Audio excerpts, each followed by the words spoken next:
Magandang araw na muli sa inyo mga boss. May dumayo sa akin para magpa-check up lang ng sasakyan dahil ilang beses daw ito nagawa. Ang problema ni customer, meron siyang naririnig na maingay dito sa ilalim ng makina niya. Kaya ang gagawin ko dyan, siyempre umilalim agad ako para malaman ko kung ano yun. Pakinggan natin mga boss, parang helicopter, di ba?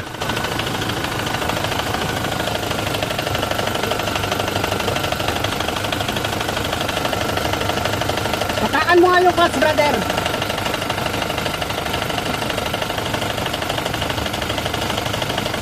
Dinan mo. Oh. Din mo lang. Oh, nawala yung ingay.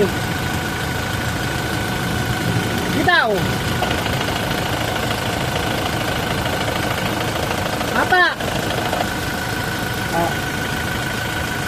Bitaw. Apa?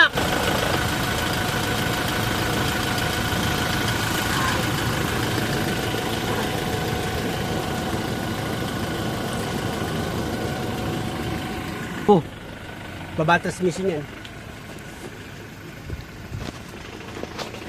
Pangatlong baba na ako eh. Bakit? Nung una, pinababa ko ito eh. Tapos nung... Pangatlong beses na baba. Oo. Narinig niyo mga boss, ano? Ilang beses na pala na ibaba yung transmission nito. Check upin ko lang yung pedal niya ngayon. Apakan ko yan.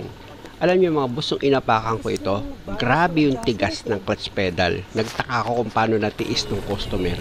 At ang isa pa mga boss, merong pang lumalagotok pag inapakan mo itong clutch pedal. Kaya check upin ko yan mga boss kung saan muna nanggagaling itong lagotok niya. Grabe lang talaga tigas ng clutch pedal nito. Napakaliit lang kasi ng clearance na inilagay eh. Tok, gumaganon. Ang una kong tinignan dito mga boss is yung return spring niya dito sa clutch pedal. At ito nga, may nakita ako yung plastic mga boss na bumabalot dito sa return spring niya. Nabasag na. Ito yung kaputol mga boss, oh. Tinanggal ko. Oh, ayan. Yan ang dahilan kaya may lagutok dito sa clutch pedal niya. Kaya lumalagotok. Tumatama yung ano. Yung spring dito sa kinakapitan niya. Kaya umiingay. Ilapit ko mga boss, i-focus ko ng kaunti para makita nyo. Oh, ayan, di ba? Dahil sa nabasag na plastic, nagkaroon siya ng clearance kaya lumalagotok na. Kaya ang pinakamaganda niyan, pag bumili siya ng parts para dito sa transmission niya, gaya ng lining, release bearing, pressure plate, isama niya na yung plastic na yan. Hindi ko alam kung ano pangalan niya mga boss, pasensya na kayo. Kaya lang dahil naawa naman ako dito kay customer, ayoko umalis yan na sobrang tigas pa rin itong clutch niya.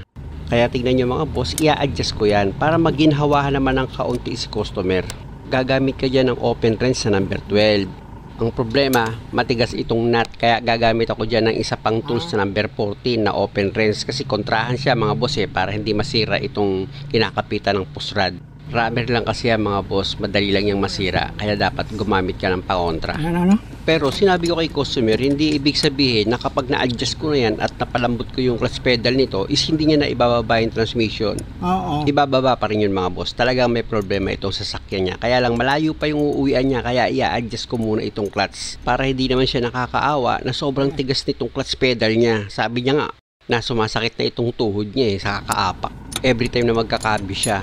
Pag naluwagan nyo itong nut dito sa push rod mga boss, iikutin nyo itong push rod niya, paiksi naman siya. Kaya dapat, ang ulo nyong gagawin, yung nut na number 12, nakita nyo yung nut na number 12, diba? Nilalarga ko yan eh. Pinaluluwagan ko ng todo yung nut para itong push rod, iikutin ko naman yan, paiksi. Kailan lang, di ba, nakapanood kayo ng video ko, ganitong sasakyan din. Ang ginawa ko naman doon, pinahaba ko naman yung push rod niya. Ngayon, ito naman, pinaiksi ko. Tingnan nyo mga boss, lumambot na itong clutch pedal niya, oh. Adjust ko pa yan ng kaunti. Pero ituro ko muna sa inyo kung ano yung ina-adjust ko. Ayan mga boss ha, yung push rod, yung tinuturo ko. Ayun ang ina-adjust ko dyan. Iniikot ko yun mga boss para itong push rod niya is umiksi. Hindi ka nangangalay. Sakit ako po. Tigas eh, no? Oo. Napunta nga ako ngayon dito. Sakit na eh. Grabe yung traffic siya. Bilib ako sa'yo, natiis mo yung ganong katigas na clutch. Ilan taon ka na ba, Brad? 27 yun. Kaya po. Pero sumakit na tuhod mo ah. Oo, masakit talaga. Basta matraffic ko.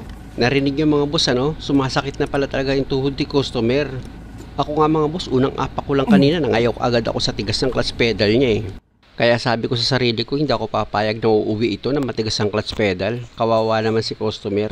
Pero itong mga boss, yung sinabi ko sa kanya, ulitin ko, ang problema dito kay lumalagotok, itong spring, yung plastic dyan, na bumabalot dito sa spring, nabasag na.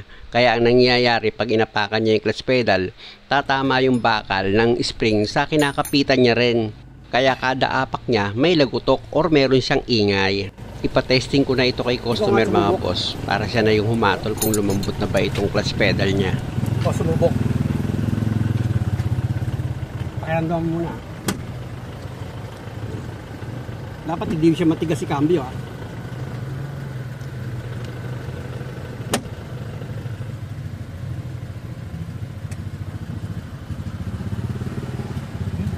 Ano, bumaba siya? O, ngayon, yung pakiramdam mo kung malambot na ba siya? Oo, lumambot na siya. Lumambot na? Oo. O, sige. Bitaw mo yung clutch. Ano? Tumabaw siya. Kunti bitaw lang. Hindi ko apakan yung preno, no? Apakan mo, pwede mapakan yung preno. Sige nga, testing mo.